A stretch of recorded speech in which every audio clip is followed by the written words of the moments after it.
Hi, I'm Sergio from Wood Studio, and today I'll be building the most complex hidden mechanism box I've ever created. The design is heavily inspired by the architecture and culture of ancient Egypt. The final result has a truly pharaonic feel.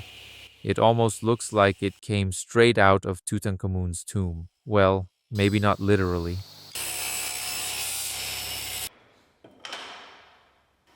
The idea is to build a structure of perfectly fitted columns. Every single piece has to fit with absolute precision.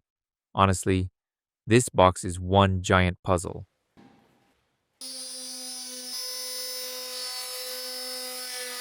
To build this box, I'll be using walnut, beech, purpleheart, and Sapelli pommele veneer. Personally, I love the way these woods complement each other. The combination looks absolutely stunning.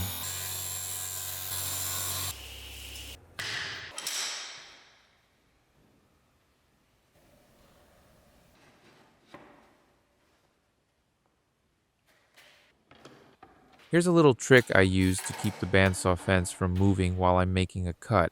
It's actually pretty common for the fence to shift ever so slightly during the cut.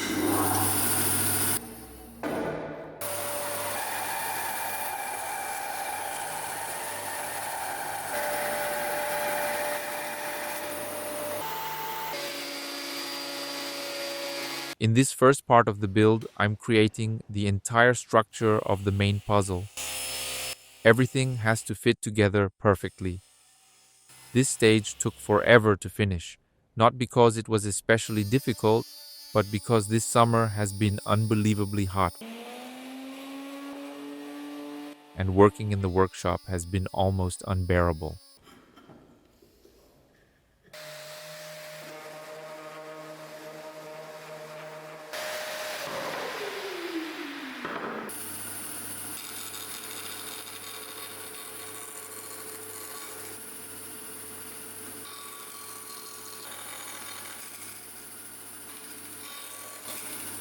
I'll connect the other ends of the columns with a series of beams.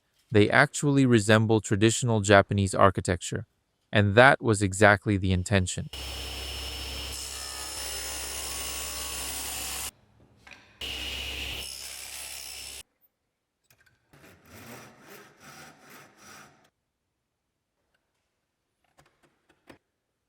Before assembling the columns, I need to cut a series of shallow grooves along their length. These grooves will later hold the pieces that act as stops for the doors.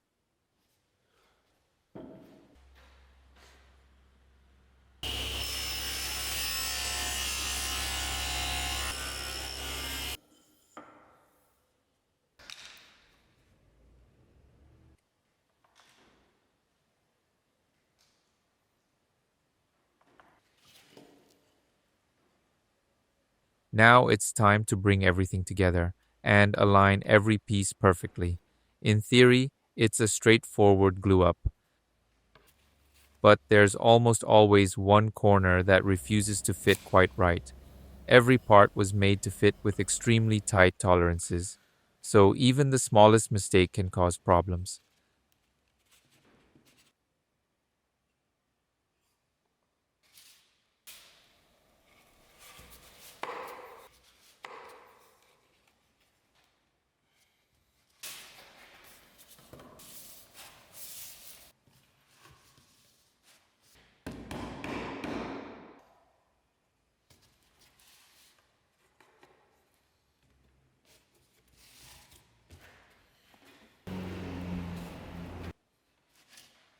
The last column didn't seat perfectly, and a few of the small joints snapped.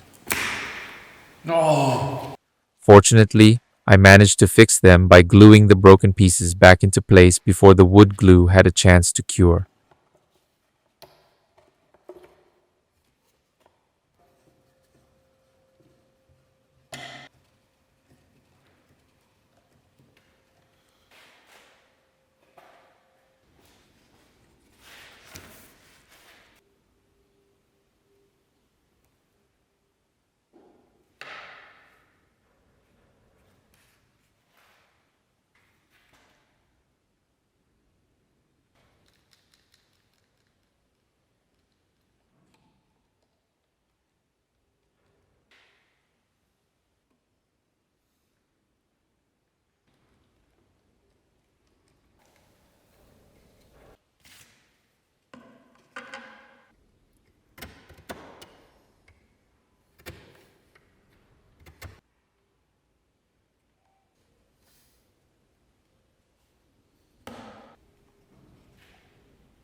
it may look easy, but this was one of the most satisfying moments of the entire build.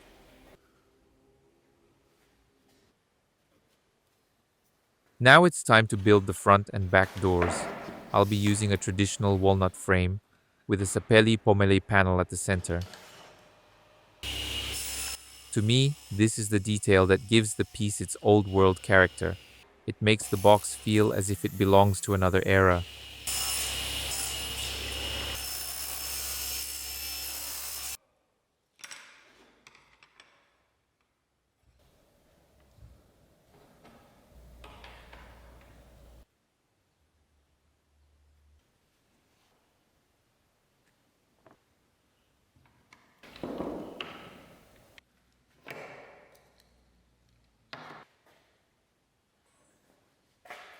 Now I need to get all of these pieces to fit together perfectly.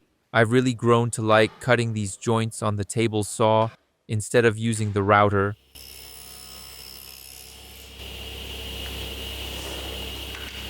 For me, it's faster, simpler, and a lot more practical.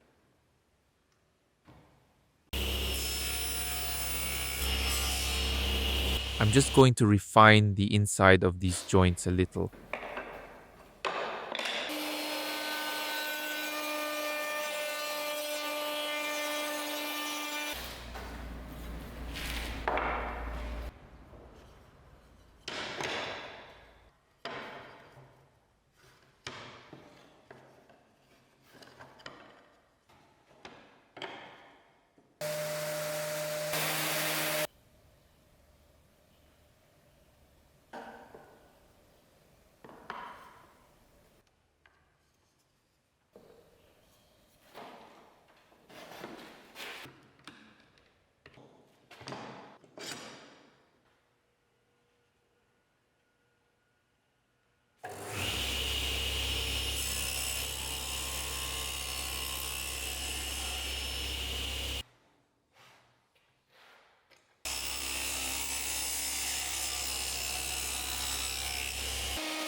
I'll be using walnut for the side doors.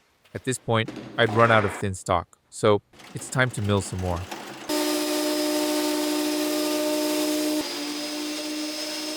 I decided to leave the entire process in the video because honestly, it's one of my favorite parts of woodworking.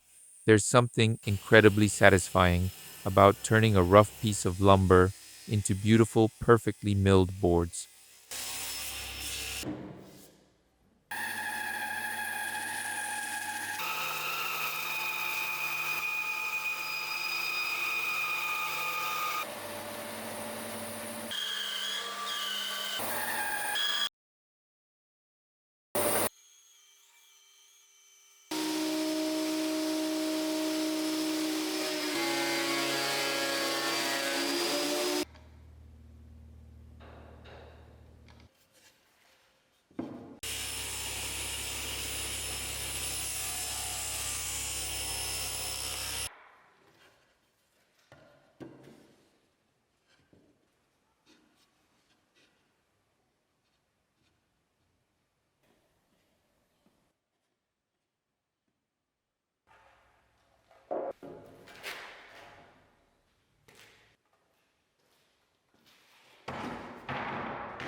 I think I was a little short on coffee that morning. I had the machine set to eco mode, so it simply wasn't delivering enough power to cut through the wood.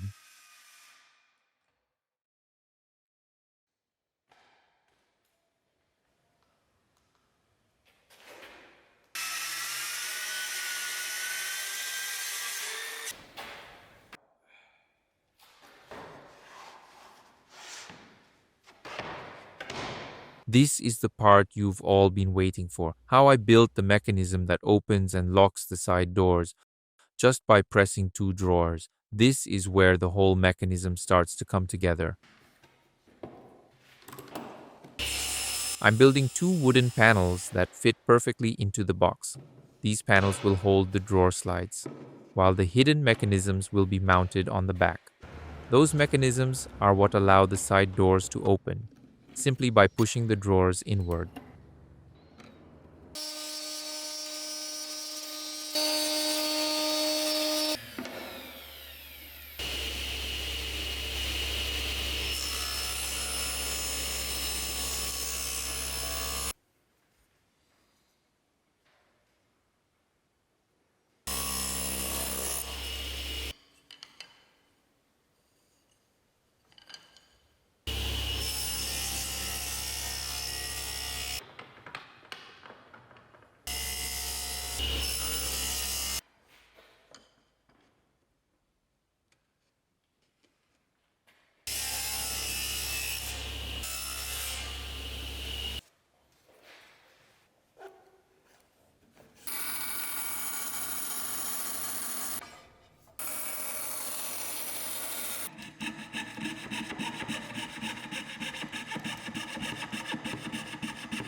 These small purple heart guides will hold a thin strip of walnut, allowing it to slide smoothly back and forth.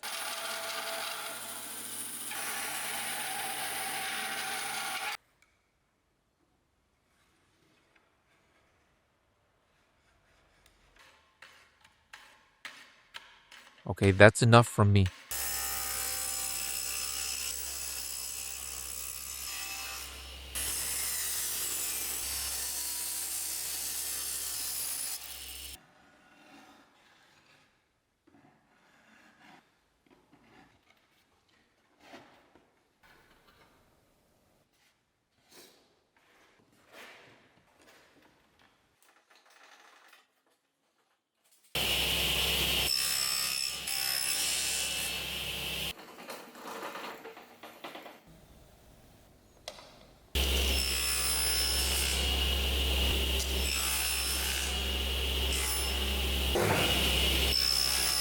What you're looking at here are the small locking pieces for the doors. They're connected to both the sliding guides and the doors themselves, allowing everything to lock together perfectly.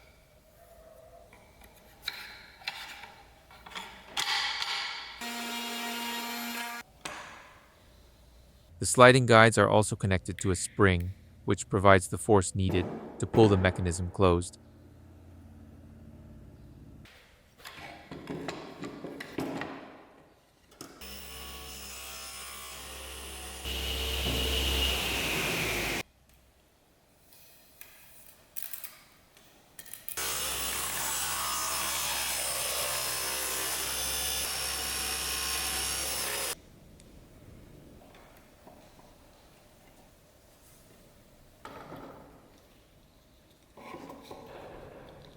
The drawers slide backward, moving the mechanism inside the guides.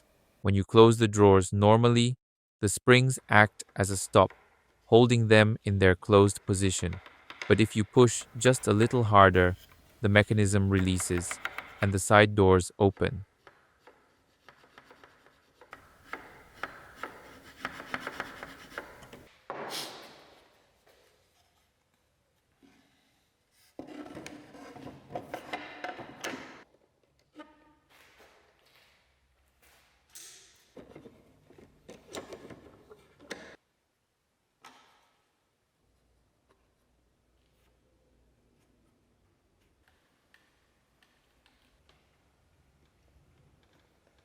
As I mentioned earlier, these are two opposing pieces that lock together when pressure is applied.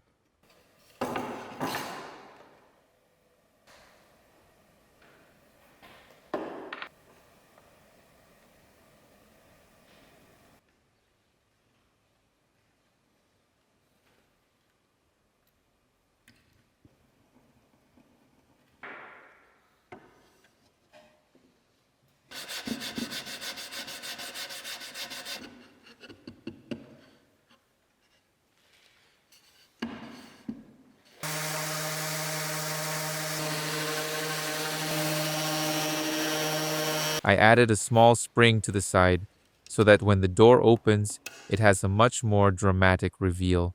I wanted it to feel like something straight out of an adventure movie with hidden chests and secret compartments.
The springs are secured to the columns with a tiny screw.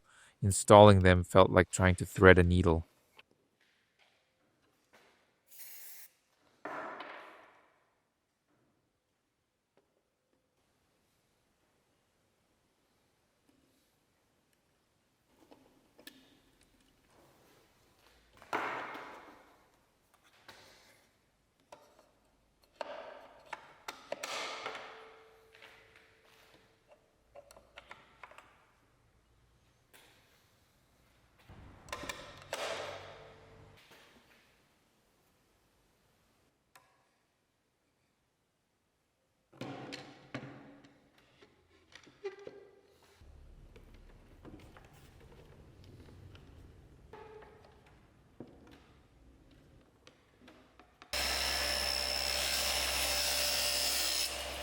Now it's time to build the drawers. I'll make the main structure from beech and then cover them with purpleheart.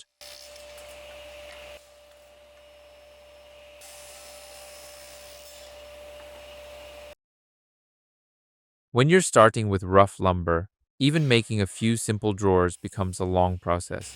Once you get into woodworking, you quickly realize you can't live without a bandsaw. I've seen people resawing boards by hand to make thin pieces of different thicknesses. That's not something I'd recommend.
I made a small mistake when positioning the sliding guides. They ended up slightly out of alignment, but that's what chisels are for.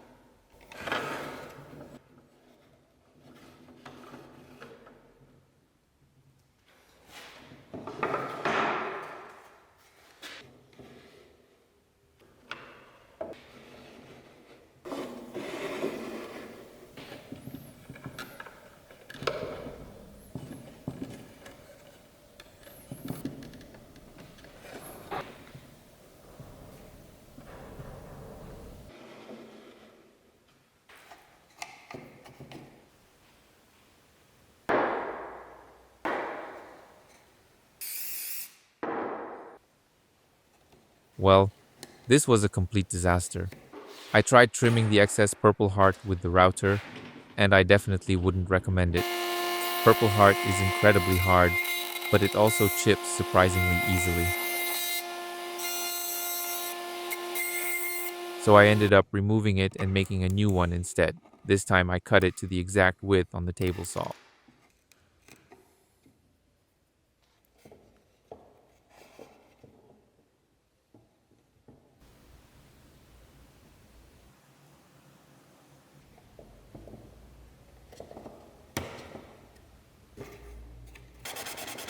The drawer fronts will be made from Sapelli pommele, one of the most stunning woods I've ever worked with.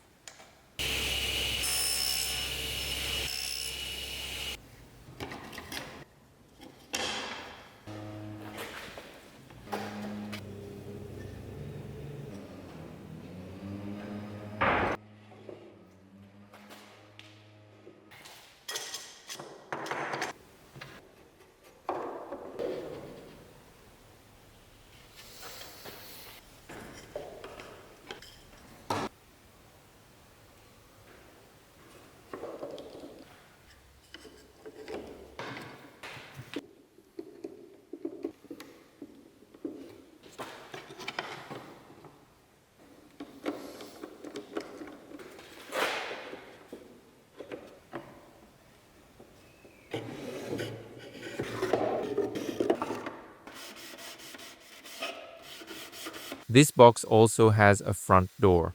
It's a decorative panel that sits in front of the drawers, and it's held in place with small magnets. It's an important detail because it allows the finished piece to look like a perfect cube made entirely of wood.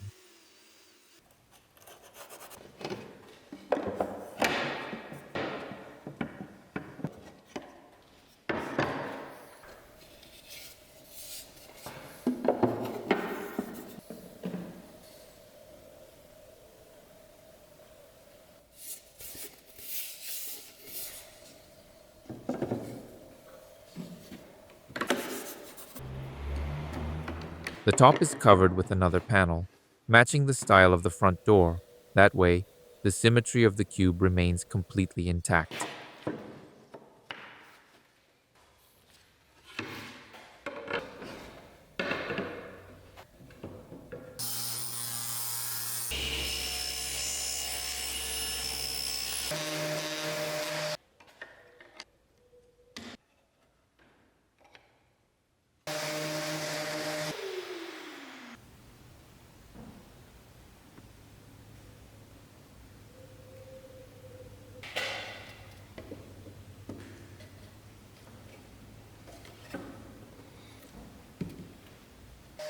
Now I'm preparing the surface for the big moment.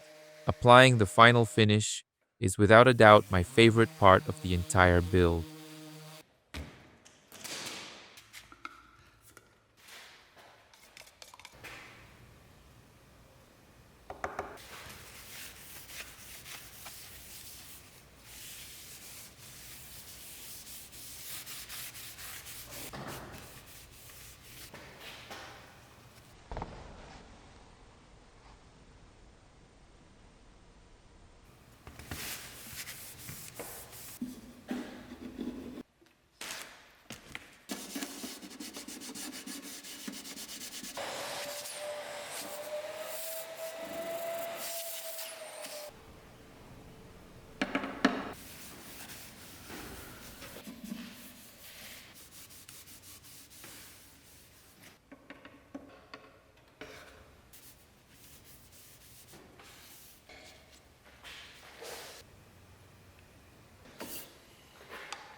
The difference you can see between these two drawers comes from the final finishing process. After applying the finish, I sanded the surface again all the way up to 1000 grit and then applied a nano top coat product.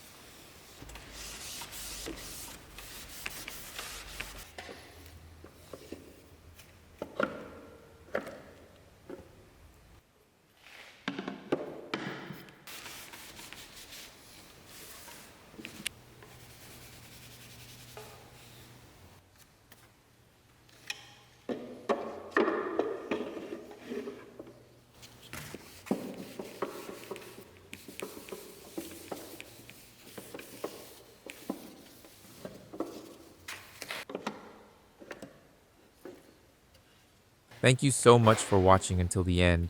If you enjoyed the video, don't forget to leave a like and subscribe for more projects like this. I'll see you in the next one.